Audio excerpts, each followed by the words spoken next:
Vintage Motorcycle Fanatics, Bill Wheeler here, Wheelhouse Garage. Welcome to Season 2, Episode 7 of A Bike and a Beer, the show where every Saturday I feature a rare vintage motorcycle with an appropriately paired beer. Today, we're back in the British world looking at a 1972 BSA 500 Victor Trail, also known as a B50T. And I found the perfect beer to go with it.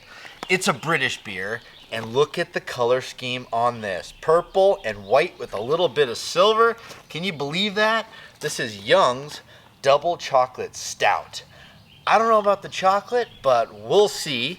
Let's crack this open and see if we're pleasantly surprised or if we can prove that chocolate and beer don't belong together. Real thick. But it's not bad. It's drinkable. Gosh, just real thick. Man, it's a heavy one, but I like it. These guys are brewed in London and established in 1831. So they've been around that long. They know what they're doing. All right, so like most British motorcycle enthusiasts, I'm kind of partial to British motorcycles from 1970 and prior. But there's something about this bike that I just really like. I can't quite put my finger on it, but this is really close to the end. BSA went out of business in 1973, and this being a 72, very close to that. But it's just cool. I like the purple. I've always liked the shape of the B50 tank. And I just think it's styled well, and it's just they took the biggest, ugliest muffler they could think of, and they kind of made it cool with this dimple dye kind of heat shield. So I can appreciate it. They were trying their hardest to make a dual sport that you could buy and have it be street legal and also hit some fire trails with your buddies. This wouldn't do much more than that. If you wanted to ride a little more aggressive, you'd be on the B50 MX, which was the totally off-road version of this.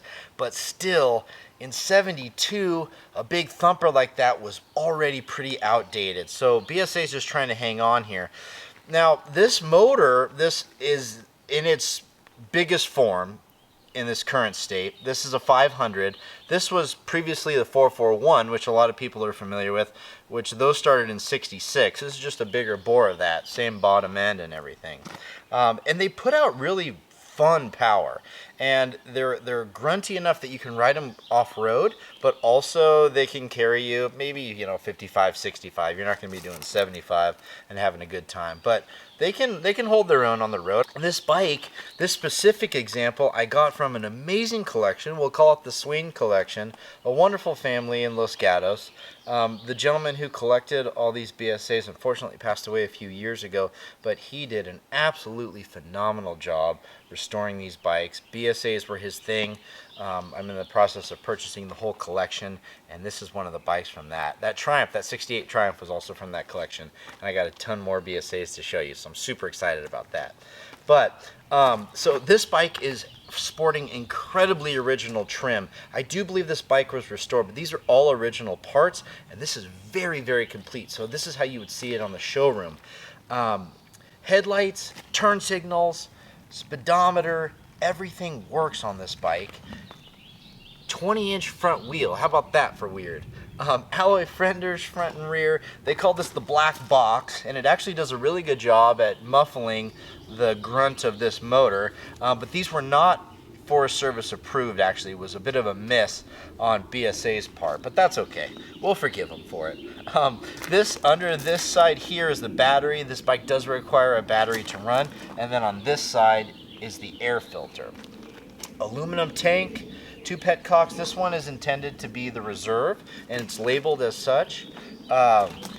Just a stunning bike. Conical hubs front and rear in 72.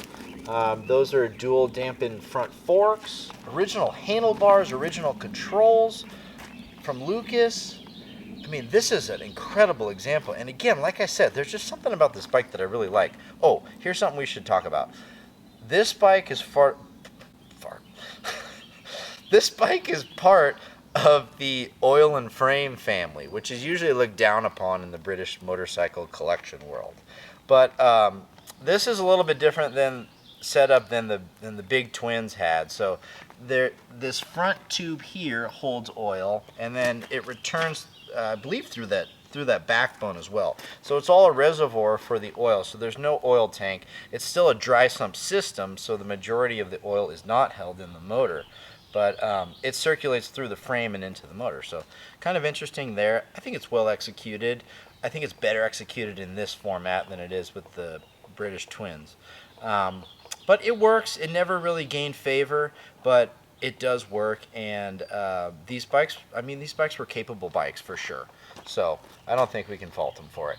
Okay, so these big British singles do have a reputation for being difficult to start.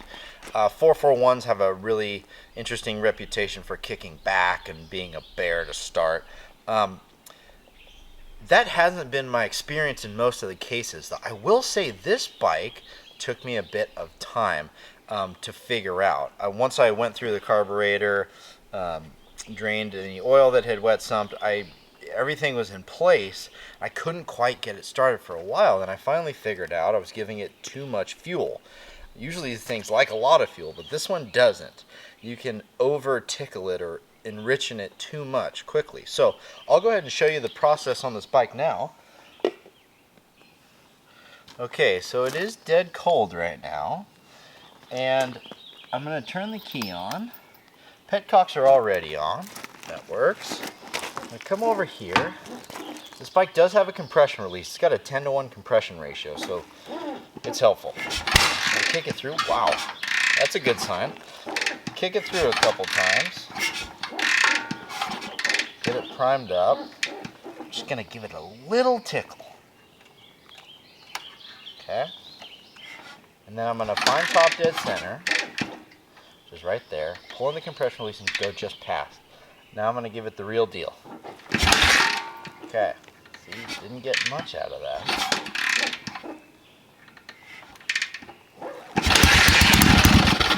There it is. Okay.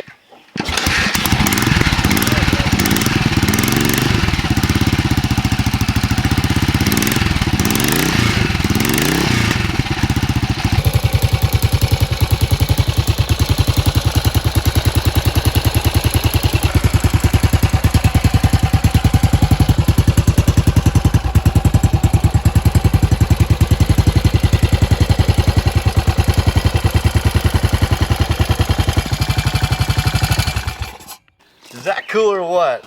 I love these bikes, man. This is a really, really fun motor, especially off-road. So if you ever get a chance to ride one, don't miss the opportunity. I also say this beer has grown on me throughout this episode. I actually am really enjoying it now.